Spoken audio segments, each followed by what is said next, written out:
৭১ সালের আগের দলিল কেন চাইছে এই পুলিশ অ্যাডমিনিস্ট্রেশনের ডিআইবি? পাসপোর্ট ভেরিফিকেশনে পাসপোর্টই তো একটা মানুষের নাগরিকত্ব প্রমাণ দেয়, প্রমাণ করে, তাহলে কেন চাইছে? এই সমস্ত রাজনৈতিক নাটকীয় কথা কাটবে না। গতকাল তিনি আরো বলেছেন আপনি রাজনৈতিক সমালোচনা করেছেন।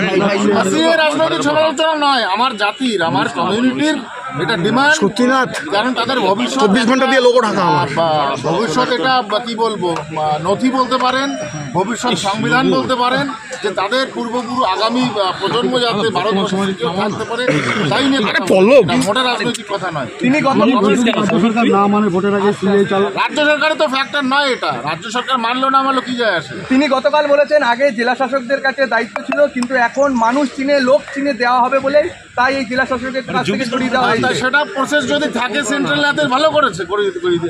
আপনি তো ইমপ্লিমেন্ট করলেন না সিএ ইমপ্লিমেন্ট অন্যান্য রাজ্যগুলোতে তারা করতে রাজি আছে, আপনি করলেন না তো সিএ। আপনি ভাঙচুর করালেন, আপনি দেশের সম্পত্তি, মানুষের পাবলিক প্রপার্টি আপনি ধ্বংস করালেন কিছু লোক দিয়ে, তো সেগুলো কি ঠিক? নতুন চাল এবং তাড়াতাড়ি বাড়ে, তা সবাইকে নিয়ে না, উনি আগে এটা বলুক, সে তো পুরনো চাল নতুন চাল সে তো পরের কথা।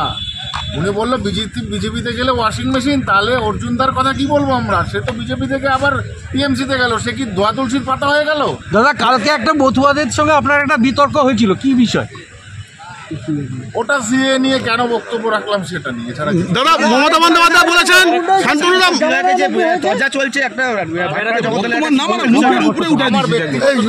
তুমি ঠেলে ঠেলে তুলে দিচ্ছ, আমি কি করব? কিছু বলবো না, কারণ অর্জুনদার সাথে আমার ব্যক্তিগত খুব ভালো সম্পর্ক, একদম পরিষ্কার বলি। এখানে আমার ব্যক্তিগত কোনো মন্তব্য যাবো না, কিন্তু উনি যেহেতু বিজেপি থেকে আবার টিএমসিতে এসছেন, তো মমতা বন্দ্যোপাধ্যায়কে আমার প্রশ্ন, অর্জুনদাকে আবার ধোয়া তুলসী নামা না বলছেন যে বিজেপিতে গেলেই সব ধোয়া তুলসীর পাতা। দাদা, আরেকটা প্রশ্ন রাখবো। দাদা, তিনি গতকাল বলেছেন বালু অনেক কাজ করেছে, তাই বালুকে ভোটের আগে ঢুকিয়ে দেওয়া হয়েছে। ইডি সিবিআইরা যে টাকা উদ্ধার করছে সে টাকা কোথায় যাচ্ছে? আমার মনে হয় লাস্টের দিকে তোলাটা ঠিক মতো তুলে দিতে পারেননি পার্টিকে, যার জন্য উনি নিজেই ওনাকে গাড়ো দেন। দাদা, মমতা বন্দ্যোপাধ্যায় বলেছেন বিজেপি যারা করে ডাকাত, তারা ডাকাত, তাদেরকে রুখে দিতে বলেছেন, কি বলবেন? দেখা যাক না, বাংলায় দেখা যাক। শান্তনুরাম, বাংলা তো একটা পার্ট অফ ইন্ডিয়া, দেখা যাক। উনি সেন্ট্রাল গভর্নমেন্টের সঙ্গে চ্যালেঞ্জ নিচ্ছেন, দেখা যাক না। দাদা, শান্তনুরাম, নতুন কমিটি তৈরি করা হলো আপনাদের নির্বাচনের আগে, সেই কমিটিতে যে 4 জন, অর্থাৎ আপনিও কিন্তু সেই কমিটিতে নেই। আর তারপরে কোথায় লোক তুলছি? এটা ভুল খবর, আমি বলি এটা ভুল খবর। আমাদের ভাই আমার আমাদের বিজেপিতে এখনো কোনো কমিটি তৈরি হয়নি, এটা আপনারা এই প্রোপাগান্ডাটা চলছে। আমার কাছে কোনো ইনফরমেশন নেই এখনো পর্যন্ত কোনো কমিটি তৈরি হয়নি ভারতীয় জনতা পার্টি। কিন্তু যে লোগো তুলিস না রে, সাংগঠনিক বৈঠক ছিল, সেখানে আমি যাবো কেন?